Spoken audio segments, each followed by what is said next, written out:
अभी थोड़े दिन पहले मैं भारत में एक बहुत बड़ी कॉन्फ्रेंस में गया था। भारत के कई डॉक्टर्स लोगों का एक संगठन है, इंडियन मेडिकल एसोसिएशन, उनकी एक कॉन्फ्रेंस में गया था। उसमें भारत देश के कई बड़े माने जाने डॉक्टरों के साथ बात करता था, चर्चा करता था। तो उनके सामने मैंने एक प्रश्न रखा था कि आजकल भारत में एक बीमारी बहुत हो गई है, शायद दुनिया में भी ज्यादा हो गई है, हार्ट अटैक।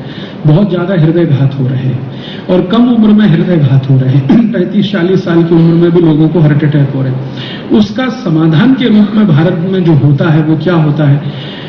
एक सबसे पहला स्टेप है हार्ट अटैक के समाधान में, वो है एंजियोप्लास्टी। एंजियोप्लास्टी में एक छोटा सा स्प्रिंग है जो स्टंट के नाम पर डाला जाता है।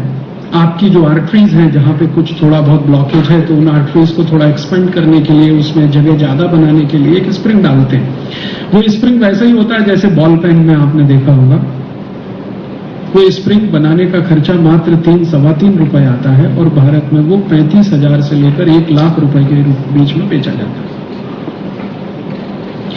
मैंने इस विषय पर बहुत सारे सर्जन्स लोग जो रोज एंजियोप्लास्टी के 4-5 ऑपरेशन करते हैं उनके साथ बात किया कि ये जो स्प्रिंग आप डालते हैं इसकी कॉस्ट ऑफ प्रोडक्शन 3 रुपए, 3.25 रुपए। हाँ, बिल्कुल सही है, इतनी ही है। फिर ये 35,000 से लेके 1 लाख रुपए में डाली जाती है। आपको लगता नहीं कि भारत की लूट हो रही है?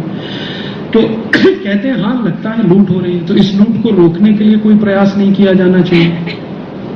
तो वो कहते हैं आप करो। मैंने कहा मैं तो सर्जन नहीं, मैं तो डॉक्टर नहीं। आप तो डॉक्टर हैं, आप तो सर्जन हैं। आपको तो सरकार ने एक ऊंची डिग्री देकर आपके ऊपर लाखों रुपए खर्च करके इस जिम्मेदारी के लिए बनाया है। आपका तो पहला कर्तव्य और धर्म है। तो उन्होंने कहा कि हाँ, बात तो सही है, लेकिन अंत में एक ने धीमे से कहा कि ये जो 35,000 से 1 लाख के बीच में ये बिकता है स्टंट, इसमें कुछ कमीशन हमारा भी है। तो हम चुप बैठे। ये बात जब मैंने भारत के राष्ट्रपति महोदय तक पहुंचाई, जिनका नाम है डॉक्टर अब्दुल कलाम, और मैंने उनसे कहा कि आप तो डीआरडीओ में बड़े पद पर काम कर चुके हैं और आप इस देश के बहुत सिंसियर साइंटिस्ट में माने जाते हैं, जो सच में बहुत सिंसियर है, सिर्फ अपने लिए नहीं सोचते और के लिए भी सोचते हैं। आप इसमें कुछ प्रयास कराइए। तब उन्होंने एक लंबा पत्र मुझे भेज दिया और कहा कि मैंने डीआरडीओ में रहते हुए प्रयास किया था और ये जो स्टंट भारत में बाहर से आता है, अमेरिका से बेसिकली आता है, 35,000 से 1 लाख रुपए के बीच में, इसको डॉक्टर अब्दुल कलाम के प्रयासों से 10 रुपए में तैयार किया गया था।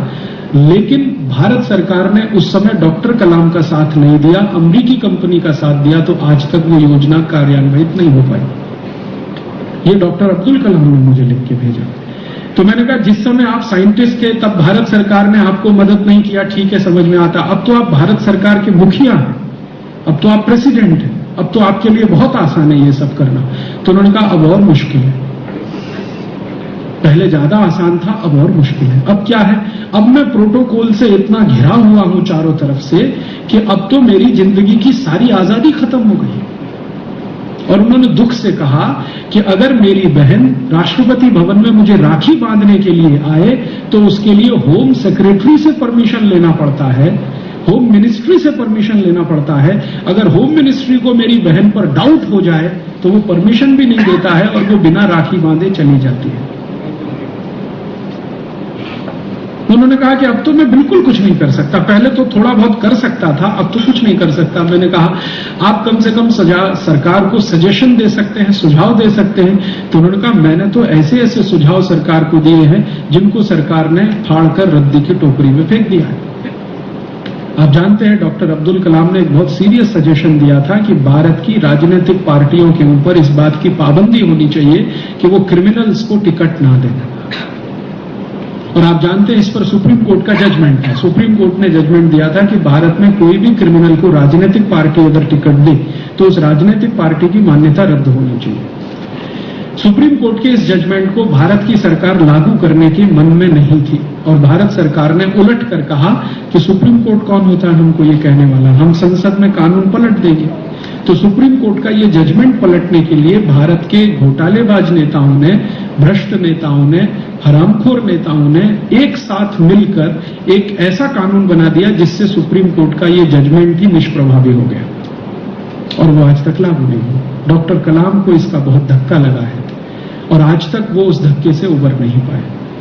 उन्होंने कहा कि मैंने तो एक कोशिश की थी भारत के हित में कुछ अच्छा हो जाए, लेकिन ये राजनीतिक पार्टियों का ऐसा समूह जो यहाँ बैठ गया है, ये तो कुछ करने नहीं देता है।